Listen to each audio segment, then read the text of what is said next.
Oh, yeah.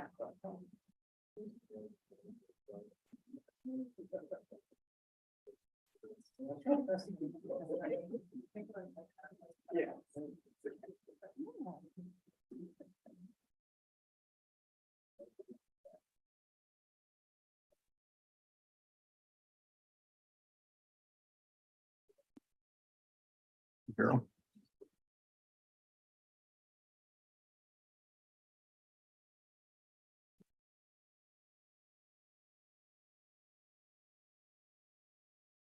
All right, the time is 7 p.m. We'll call this meeting in order. Would everyone please rise for the Pledge of Allegiance? I pledge allegiance to the flag of the United States of America, and to the republic for which it stands, one nation under God, indivisible, with liberty and justice for all. Madam Clerk, could we have a roll call, please? Mayor Pulaski, Here. Trustee Della Penna, Here. Trustee Domke, Here. Trustee Forsythe, Here. Trustee Lanisa, here, Trustee Prokowski, Here. Trustee Trejo. Here. We have a quorum. We'll now move on to presentation of the prepared agenda. Is there a motion to approve the agenda? So moved. Is there a second? Second that. Any discussion? Seeing none, all those in favor, please signify by saying aye. Aye. Opposed, please signify by saying nay. Any abstentions? Seeing none, that motion carries. We'll now move on to village board public comment. Anyone wishing to provide a comment on a topic or an agenda item may address the village board during the public comment and public hearing segments of the village board agenda by submitting comments in advance using the online form or during the meeting. Madam Clerk, do we have any submitted in advance? One. This one is from Ruti Shah at 301 Jennifer in Roselle, saying our house is located on the corner of Larson and Jennifer. We do sometimes have crazy fast drivers around, and we have young kids and senior citizens living around us. Requesting for yield or stop sign to prevent any incidents. Thank you. Thank you. Chief, how do we usually handle evaluating traffic calming measures?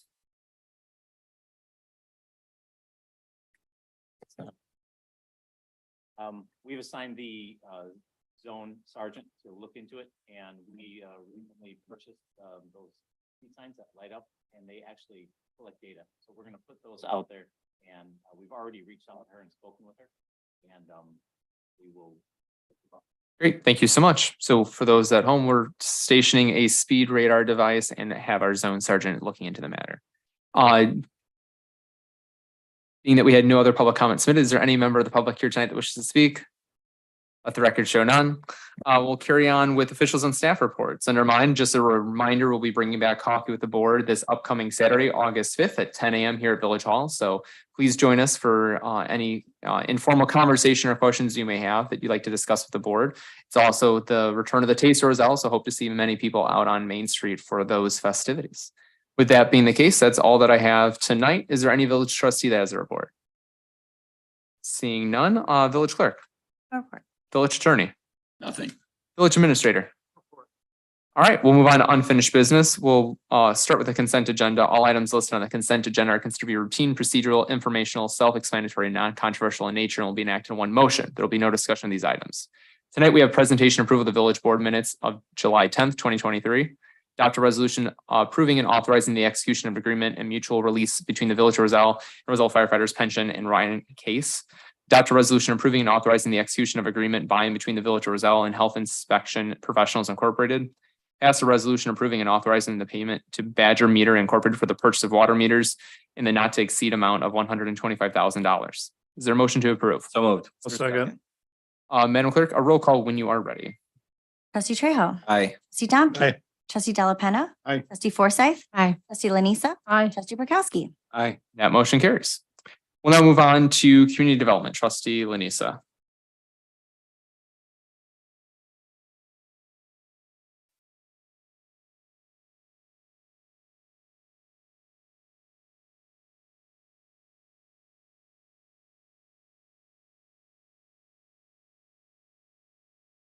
Yes, I'd like to make a motion to open a public hearing for the annexation of 23 West 537 Turner Avenue in Roselle, Illinois. Second. Could we have a roll call, please?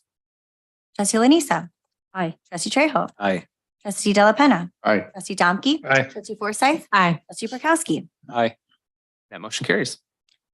I would like to make a motion to close the public hearing for the annexation of 23 West 537 Turner Avenue in Roselle, Illinois.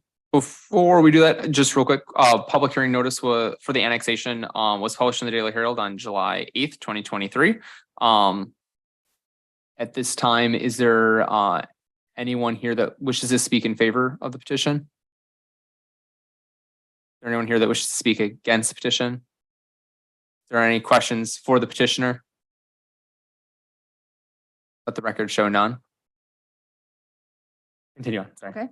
And I'd like to make a motion to close the public hearing for the annexation of 23 West 537 Turner Avenue in Roselle, Illinois. Is there a second?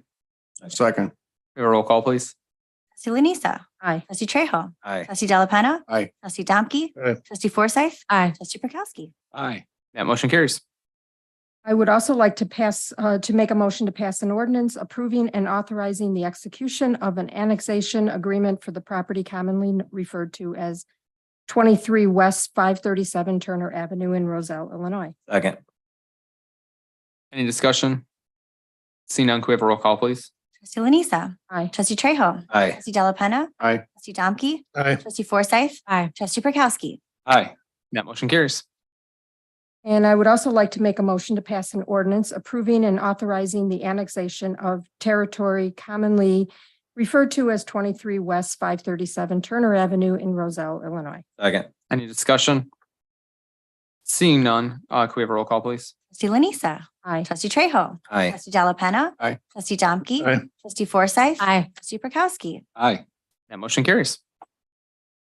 Okay, and then I would also like to make a motion to open a public hearing for the pre-annexation of 22 West 049 Irving Park Road in Roselle, Illinois. Second. Roll call, please. Trustee Lanisa. Aye. Trustee Trejo. Aye. Trustee Delapenna. Aye. Trustee Domke. Aye. Trustee Forsythe. Aye. Trustee Prokowski. Aye. And that motion carries. Public notice was given for this pre-annexation published in the Daily Herald on July 8th, 2023, and it was on record with the village clerk. Is there any member here tonight that has a question for the petitioner? The record show none. Is there anyone here that wishes to speak against the petition? Seeing none, is there anyone that wishes to speak in favor of the petition? Record show none. Okay, I'd like to make a motion to close the public hearing for the pre-annexation of 22 West 049 Irving Park Road in Roselle, Illinois. Second. Roll call, please. Trustee Lanisa. Aye. Trustee Trejo. Aye. Trustee Delapenna. Aye. Trustee Domke. Aye. Trustee Forsythe. Aye. Trustee Prokowski. Aye. That motion carries. And I'd like to make a motion to pass an ordinance approving and authorizing the execution of an amendment to the pre-annexation agreement for the property commonly referred to as 22 West 049 Irving Park Road, Roselle, Illinois. Second. Any discussion? Seeing none, can we have a roll call, please? Trustee Lanisa. Aye. Trustee Trejo. Aye. Trustee Delapenna. Aye. Trustee Domke. Aye. Trustee Forsythe. Aye. Trustee Prokowski. Aye. That motion carries. We'll now move on to administration. Thank you, Mayor Prokowski. Oh.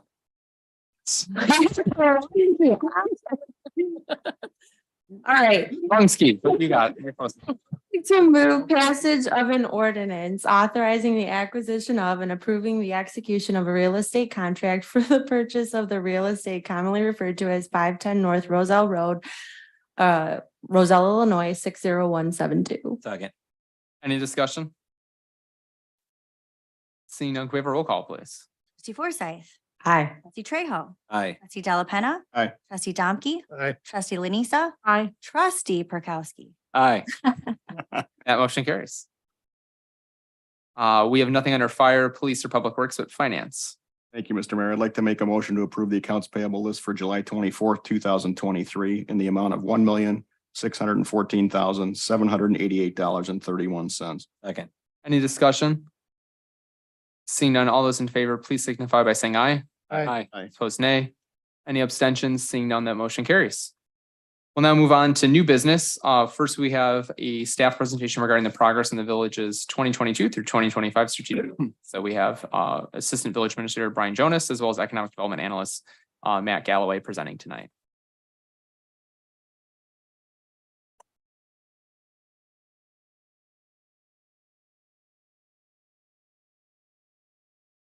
All right, so this is the second quarter of this year's strategic plan update. As the board recalls, at our previous update, presentation.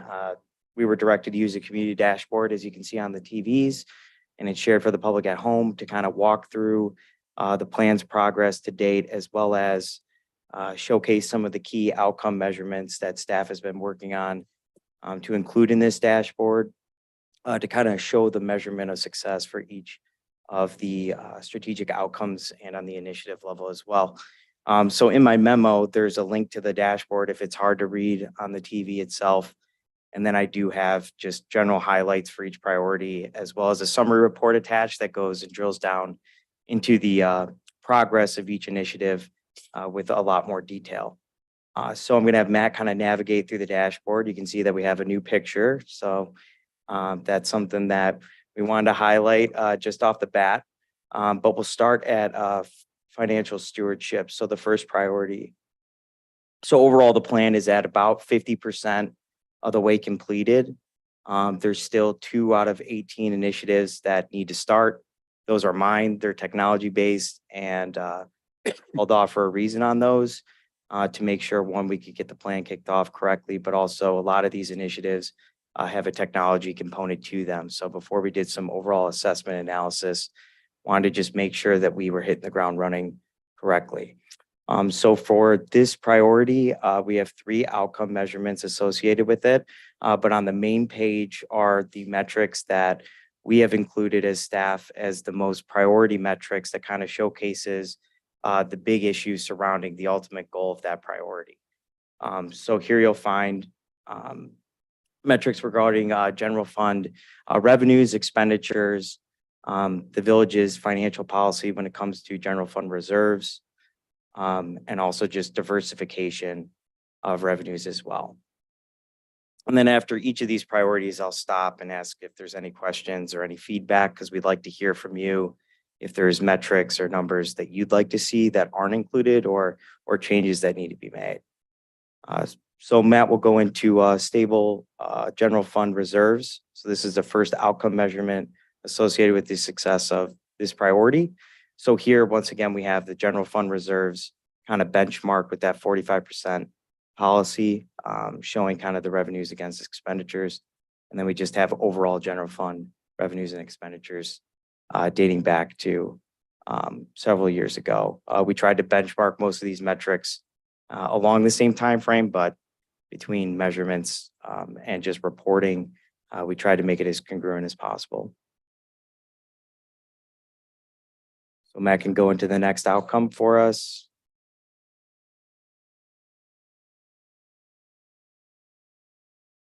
So here we have, again, kind of a diversification of revenues by category. This is tied to an initiative to present back to the board an organized fee schedule. So kind of reorganize village code and get up to date with certain fees and just where they're located, but also what the village is charged for that to accomplish a more diverse revenue portfolio, including just the grant policy that was recently adopted. And we will continue to show those metrics as we get them in this outcome as well. So these aren't static, they will change. But these are again, the most important metrics that we felt qualify for these outcomes.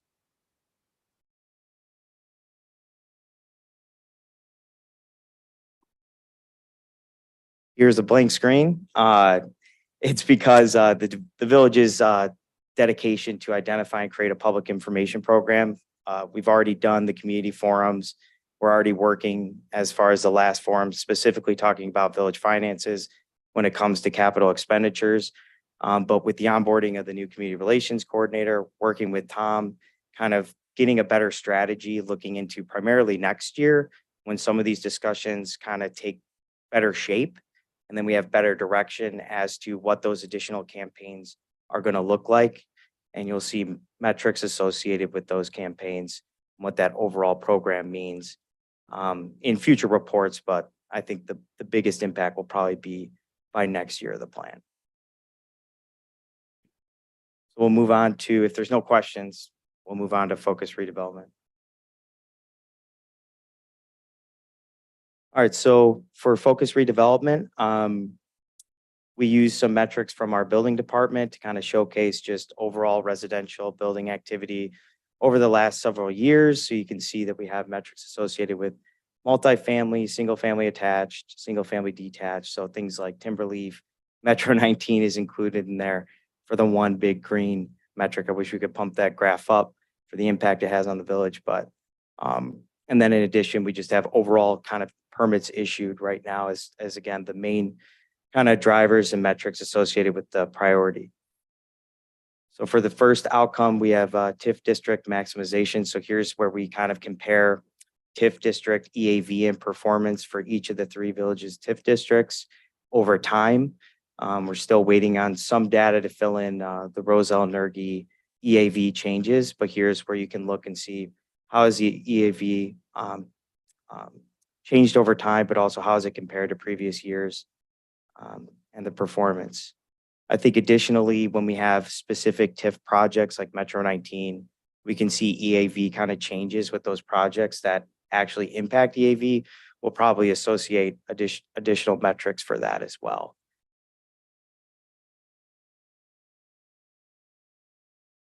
So for the third outcome, for Roselle to be a desirable place to do business, here's where we have our typical occupancy rates. So you can see that the village is in still a strong position in terms of businesses staying in Roselle, whether they're industrial, retail, or office. But we do kind of compare against the threshold that we've created to kind of show just the fluctuation, if at any.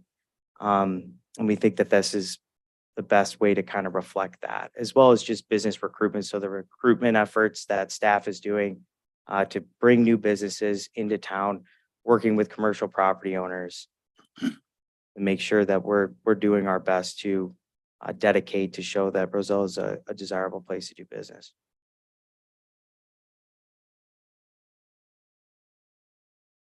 And the final outcome associated with this priority is non-TIF growth. So here we have just really how do we measure against the Lake Street redevelopment program. So that's where that metric card comes in for new businesses. And then we have also Village AV outside of TIF that can showcase kind of just overall EAV generation over the years. Any questions for this? Wayne, go ahead. So the Lake Street is a non-TIF, okay, I get that. And you do have somewhere in some of the notes that there's no incentive program right now. Is that anything that we would be considering in 2024 to help move Lake Street along a little bit? By incentive, I mean, it's not the same as a TIF district. You can't offer the same incentives. I think it's part of the annexation process, part of bringing utilities to that area to generate businesses into Roselle. That's when really negotiations can occur as part of that process. But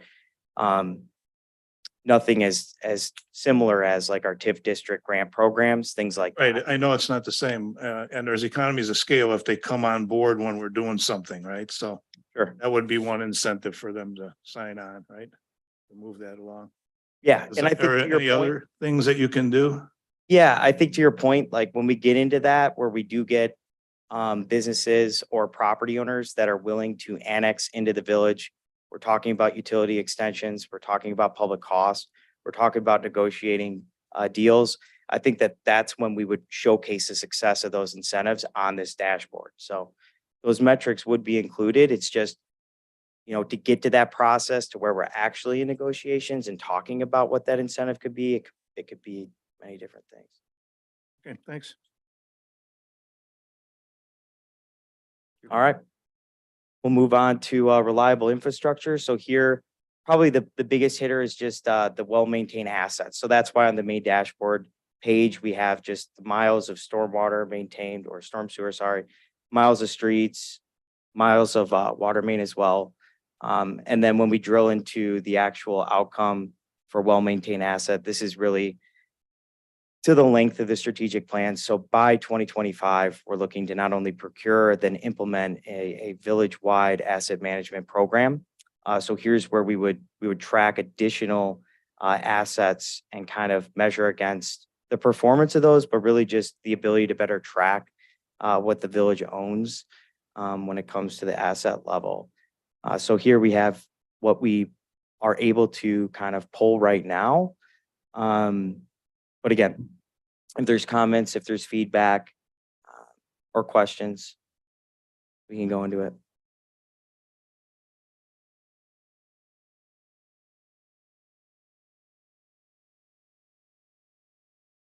This is one I think we're pretty proud of, just from a public works standpoint, being able to show the different chemical levels that are in regards to the regulatory demands that the state has put on for the treatment plant expansion projects that are really driving a lot of the public kind of comment and presentations in late.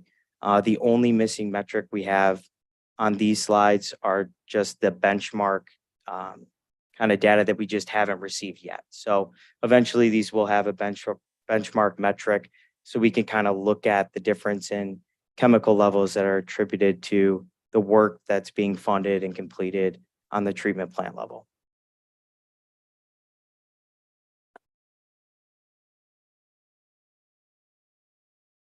And then here again, we have the same chart, which will include revenue kind of data as well in this line chart, but just kind of that capital funding strategy. I think as we kind of get through what we went through in the last community forum, and again, just kind of coming up with what that strategy is going to look like, what are those options that are going to resonate, we'll have more to kind of report on the portal.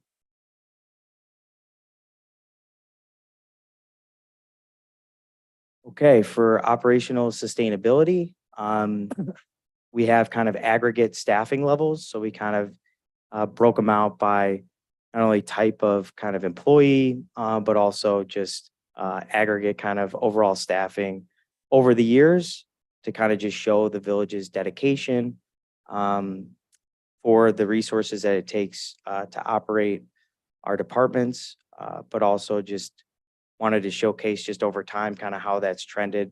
I think one thing that we'll get into a little bit more is just kind of breaking out the different types of staffing when it comes to contractual versus actually employee based.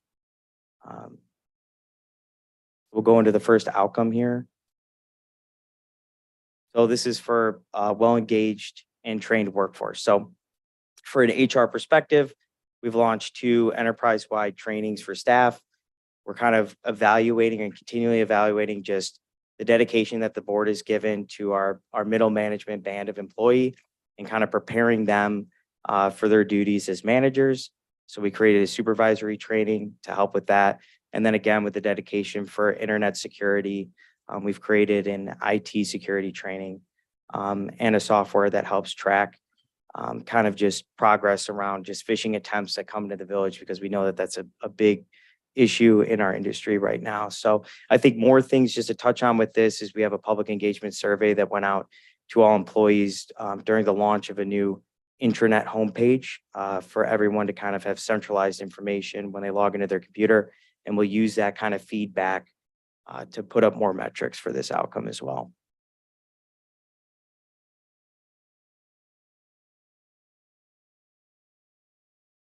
This has a lot of the same metrics on the homepage, just due to the fact it's tied to a staffing analysis that staff is working to create a more ongoing and reusable succession planning tool rolling into not only this year's budget process, but beyond, just to stay ahead and just to recognize the amount of retirements that have occurred over the past couple of years, especially, and just to kind of showcase the people that do stay here over time.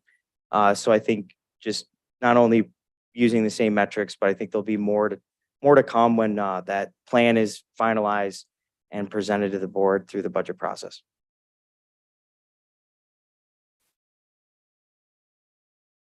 And then this is one of my initiatives for technology. So this is an overall assessment of the village's software, which is a big endeavor, and it hasn't started yet. So we'll meet with staff in August to kind of kick this off.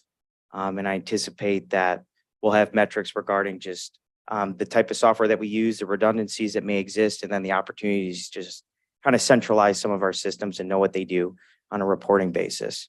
It's a 4-year plan. We gotta leave something to nibble later on. All right, for customer experience, so we have some metrics regarding just the engagement and kind of activity that we have for a lot of our social media, and then just publications that we push out to residents. So this kind of showcases just like followers of our social media, but also just subscribers of our e-news, things like that.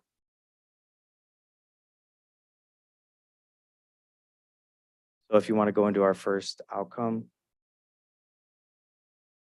So this is clarity regarding a customer experience. So as part of the stakeholder feedback platform assessment, we just met on this as staff. We're trial running a couple of engagement opportunities on our website to try to see just where people go to the website most of all, and then trying out different kind of software plugins that will allow for a little bit more feedback real time, and then be able to use that to kind of gauge other areas that we can work to build up these metrics on the dashboard as well. So by the next report, we'll definitely have something up here. All right. For the communication or the education strategy, again, I think this is tied to just the public campaigns. I think there's going to be more to talk about here when it comes to just how we educate the customer, how we educate the resident, feedback that we're getting through different software, like I said, that we're using. So we use some of the same kind of subscriber details here, but I think there's opportunities for us on things that we've recently changed, like our newsletter and the cadence, with the addition of Polko, which is a digital software that's used to generate surveys. We've kind of understood that surveys are a great tool, but they're also limited. So we're looking at just evaluating where we can trial run some of these things and get metrics in here as well.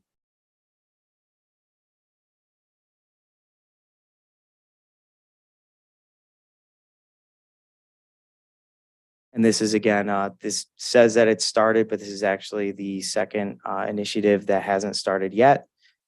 So this is kind of after the assessment, after looking at all Village software, after understanding how we use it, the data that we want to collect, what we want it to do. This would be then either looking at that one solution like it says, or just the way I think is just looking at everything and making a recommendation for the way that we want to move forward.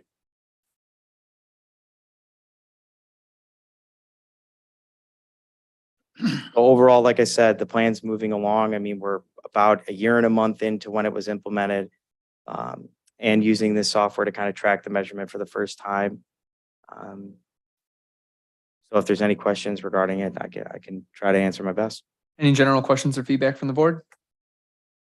I just thought of one. Yeah, Wayne, go for it. So one troubling aspect of our society is social media. And they can throw stuff out there, and a lot of it is just, chatter. But often there will be times when they have a myth about Roselle.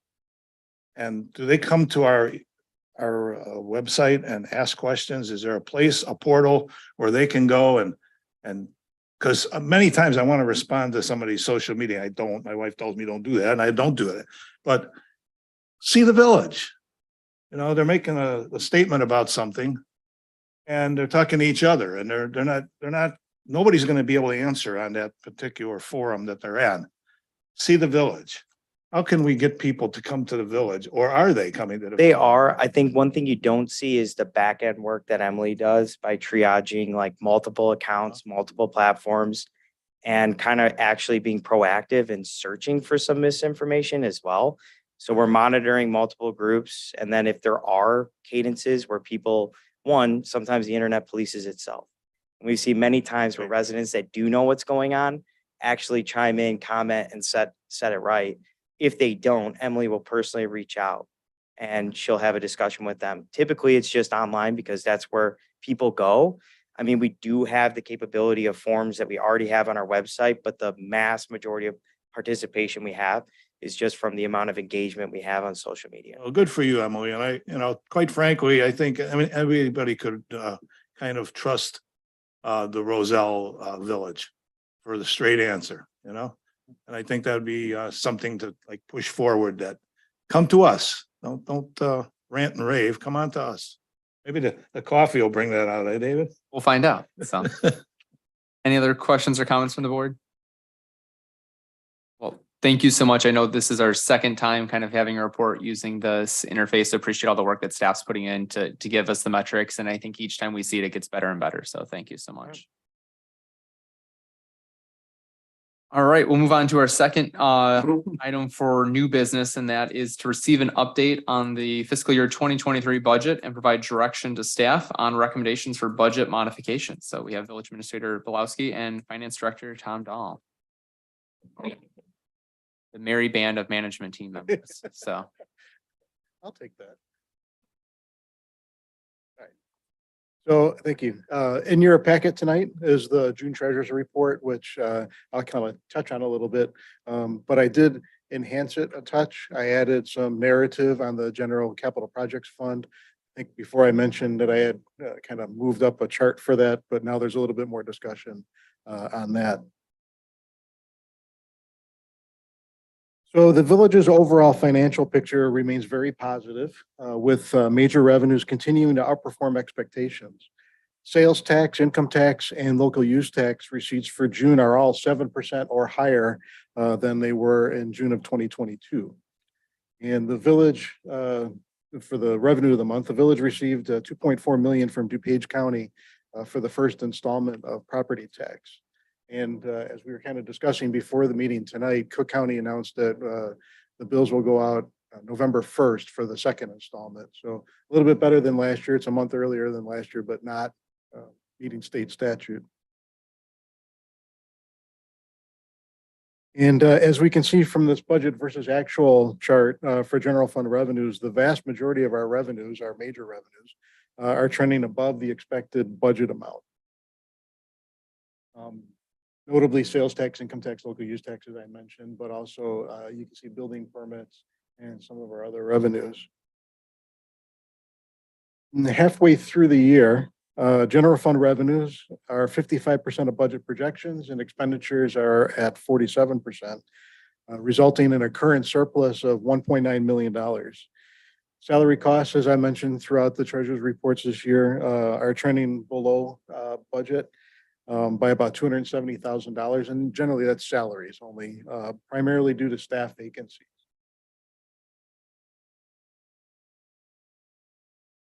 And the mid-year budget review is a good time to look back at how the village ended the prior year, 2022, and evaluate our progress through the current year, and then develop some recommendations for the village board to consider. So the village ended fiscal year 22 with an unassigned fund balance of $11.9 million, or 56.6% of our fiscal year 23 expenditures. So this is above the 45% threshold that the board has a policy for. This amount of fund balance provides us with $2,448,650 above that 45% threshold. Now, the board has already approved the purchase of the Maple Avenue parcel for $1.5 million, which will move that from an unassigned fund balance to assigned. So it's set aside. It's called land for resale. It is an asset on our books, or will be when the purchase goes through. So that leaves $948,650 available for the village board to utilize if you wish. So staff recommends transfers of $250,000 to the police and fire pensions, $125,000 to the parking lot operating fund, and $175,000 to the general capital projects fund. Breaking those down, the village has made public safety pension contributions above the recommended amount by authorizing additional payments at the mid-year point where we're at now, the last couple of years. So this would be year 3 of accelerated payments. And as you recall from the June 26 actuarial report presentation, this has been very helpful in reducing the village's pension liabilities. The recommended transfer to the parking lot operating fund is year 2 of an effort to make up for our pandemic related losses in that fund. And then there are two unbudgeted projects that are recommended for the General Capital Projects Fund. Pointing at the fire station for $130,000 and the replacement of sidewalks. You'll hear about these in a little bit. But staff is estimating that the fund, the General Capital Projects Fund, will end 23 over budget by about $175,000. That's why we're recommending the transfer of 175 to make up for that difference.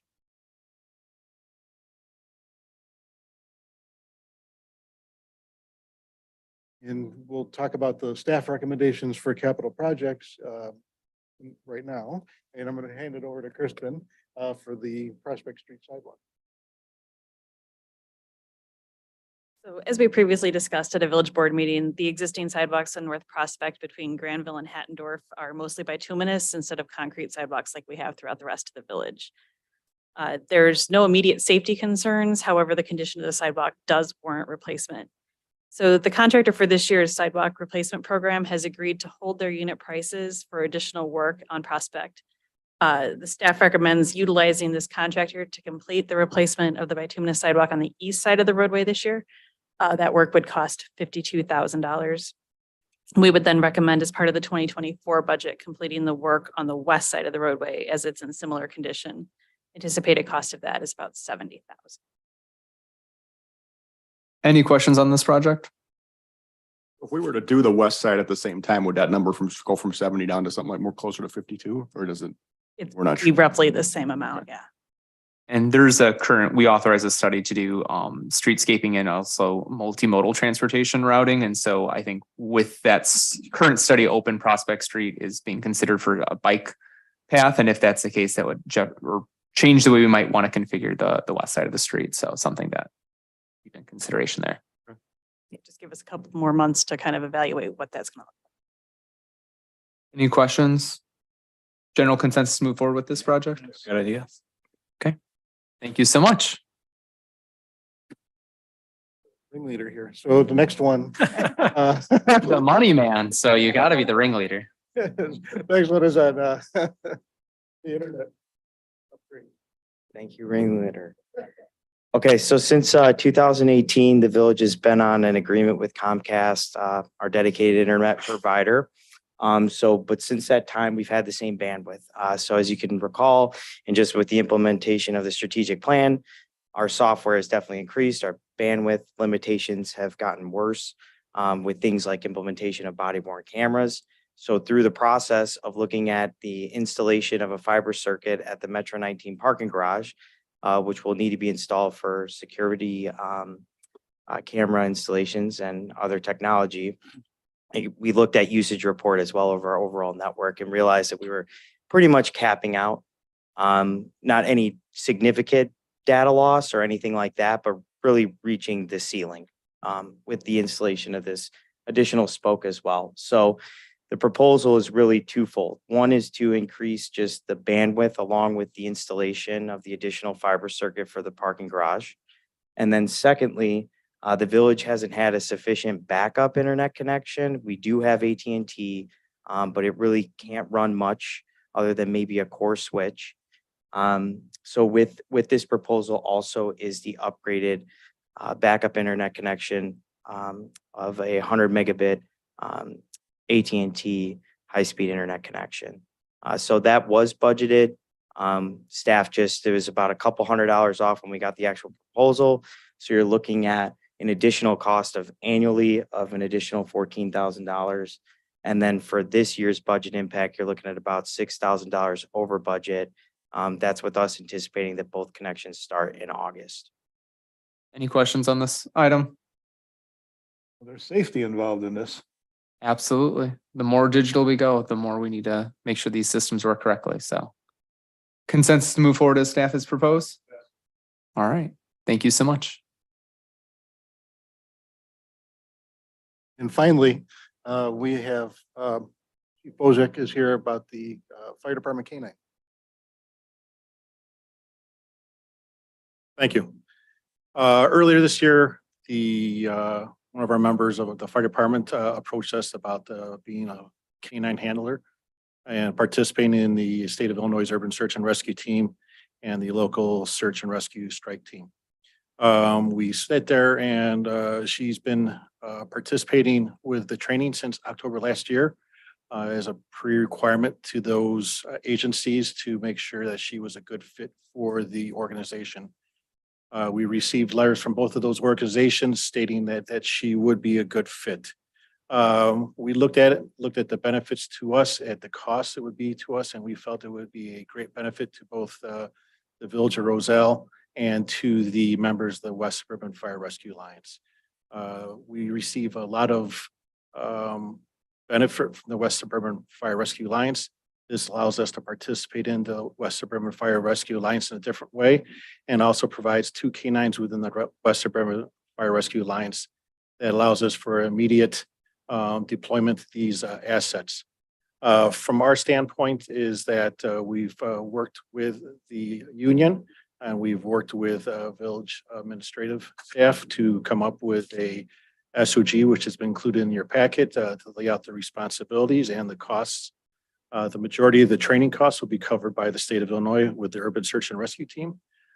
We would be responsible for paying for the deployments when she is deployed with the Search and Rescue Strike Team, which is a local asset.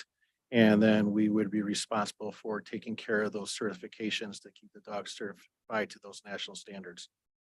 We look at our approximate cost to the village would be $6,000 a year. We anticipate that this year our cost would be $3,000, which we absorb into our current budget, and then we would budget for it in the next fiscal year as appropriate. Any questions from the board? I assume when it gets deployed, we would be able to do a chargeback to other agencies that would be utilizing those services. Correct. So what happens is if it's a quick search and rescue deployment, 1 or 2 hours, we absorb that as mutual aid. Anytime we go out with the Urban Search and Rescue Team, or it was a long-term deployment, then we bill back those agencies for the costs of the deployment. And does the dog get a badge? Dog gets a badge and you would get to swear in the dogs. Pencil it in. Consensus to move forward? Yes. Yeah. All right. Thank you so much. Very good. Thank you.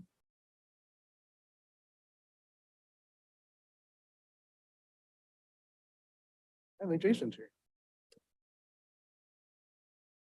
First, I want to acknowledge staff's work in putting this presentation together. Thank you very much, Emily and other staff. And I just kind of wanted to come in here on the tail end economic outlook. You know, for me, we're already looking at the 2024 budget. Staff is underway developing that budget. Some of the themes certainly in the back of our mind. I think people are a little more maybe bullish on where we're at economy wise, less, conversation around a recession, but we're mindful of maybe some Fed activity that will occur over the next couple of months that will have an impact on the overall economy. But as you know, infrastructure funding is laser focused on that. In front of the board over the next several months will be decisions that you'll have to make regarding that and asking the community questions on how to meet that funding gap. We continue to have some challenges when it comes to contracts coming in overbid, cost of goods still kind of being high, but there's definitely some pressures being relieved a bit since this time last year when it was a time that I don't think any of us had been in prior when it came to the cost of goods then. And then our continual pursuit of grant funding will continue to be something that we're focused on. I think there might be another grant here later this year that we'll be asking board direction on related to stormwater. And then really finally, I think moving forward, items that the board can see, you can, sorry, which one? I think items for the board that will come in front of you here, one more for me, Tom, will be,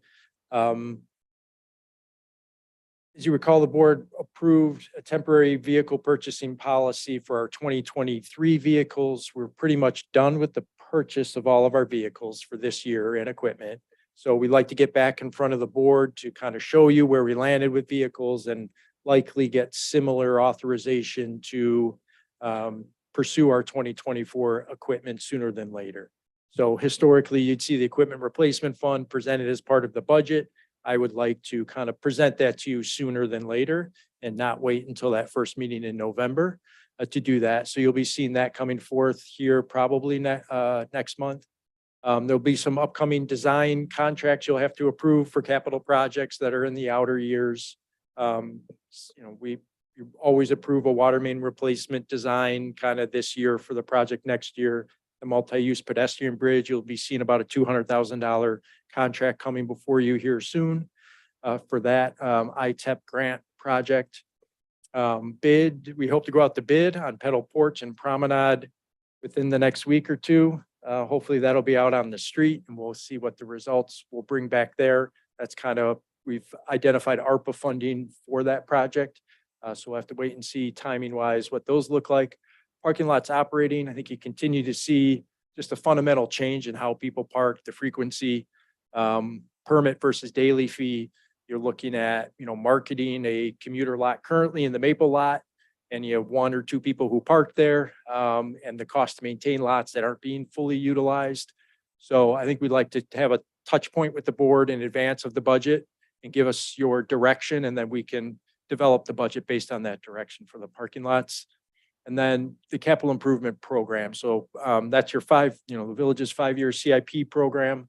Our goal is to have that in front of you the second meeting in October, instead of, pull it out of the traditional budget process. That would be that following meeting, given the enhanced focus on infrastructure for this board. And I think the timing of that, along with those decisions then that we'll be asking you to make related to the future funding of capital projects. So that's kind of our rough outline moving forward related to just overall kind of budget decisions that just want to make sure you don't lose sight of. And we hope to use, like I said, these upcoming meetings in a productive fashion to start checking the boxes on some of these instead of overloading you in November. Any questions for staff on our mid-year report? I'll just say, I think great presentation. Appreciate the kind of way we broke it down. I think it was really clear and concise, but also gave a good status of where things are at. So appreciate it. Moving along with our agenda, we have a second opportunity for public comment. Does anyone, any public member wish to speak at this time? The record show none. With that being the case, is there a motion to enter executive session? So moved. For a second? I'll second. Purpose of executive session is to discuss collective bargaining with the IAFF and MAP. No final action is intended to be made, and no further business will be conducted after we convene out of executive session, and we'll adjourn from there. We have a roll call, please. Trustee Trejo. Aye. Trustee Domke. Aye. Trustee Delapenna. Aye. Trustee Forsythe. Aye. Trustee Lanisa. Aye. Trustee Prokowski.